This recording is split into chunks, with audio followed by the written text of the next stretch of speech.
know, like an artist who just needed a few more years in the spotlight. Okay. The Fordham Black Box. The line forms at 7:30. April Fools! So,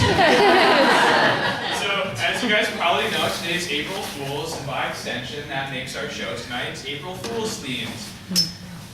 You know, like, I always like bring like ideas for themes for our shows, and I'm always like, damn, the theme's not going to be the War of 1812. Damn, the theme is not going to be L.A. Heat's O.J. Simpson trial. Very disappointed that they never like take me seriously. But I am excited because my parents are in the audience tonight. If they don't laugh, it's because they've already heard a lot of my material before. It's not because they don't think I'm funny. Well, actually, it's actually because they don't think I'm funny and they've heard the material before. Anyway, we have a lot of great comedians tonight. I think you guys are going to really enjoy the show, so please stick around. Now, okay, maybe I should have said that after I did my... So, now, a few weeks ago, I was going to attend my first spin class here at Fordham. I was telling my friend Julie about this, and I was all excited, but like a puzzled look came up on her face. She's like, Dan, you know spin classes are for girls.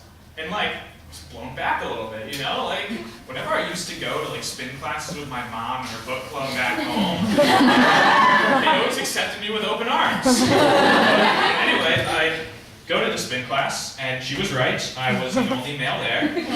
But by the end of the class, I was neither male, nor female, nor a human being. I was a sad, sweaty pile of despair in overpriced lacrosse shorts.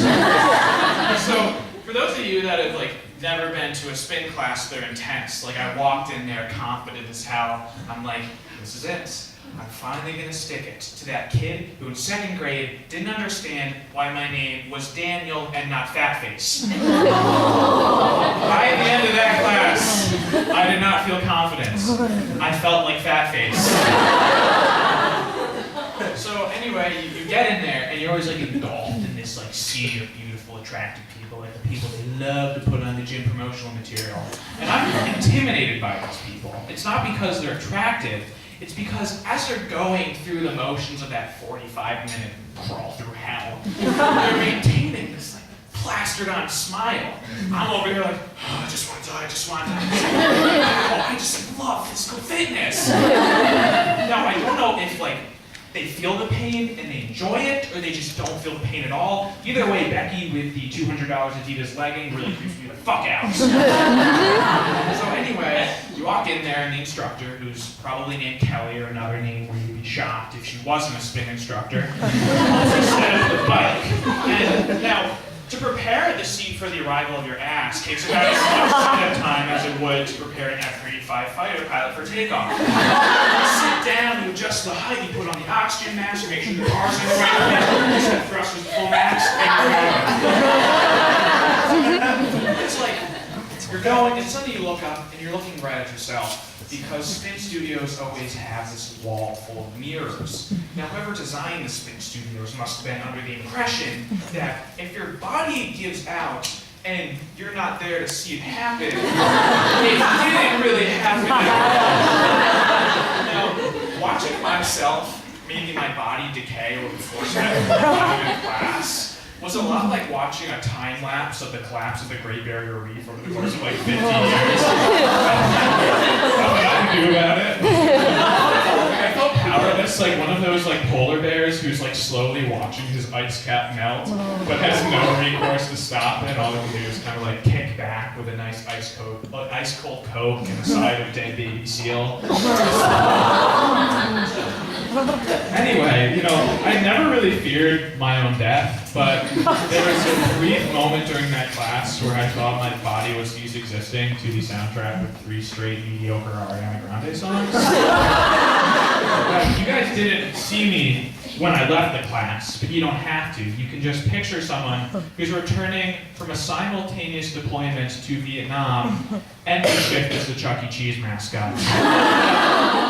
Believe it or not, This was not my most traumatic gym experience. My most traumatic gym experience happened in my hometown of Ellington, Connecticut. So I was in the gym locker room after an intense workout that was like 90% hardcore, like physical assertion, and 10% trying to like perfect this look on my face that says, I definitely didn't fart. And I also just as angry as you guys about this unnamed person who's farted.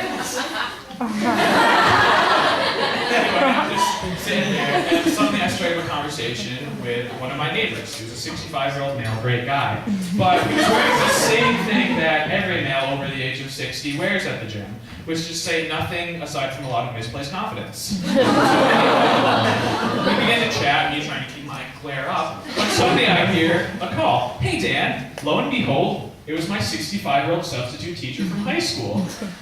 Also, really wanting to feel the breeze. So, our one-on-one becomes a menage a trois before I know, two more elderly men also engaged in our conversation. At this point, I was surrounded by a barbershop quartet of old man dick.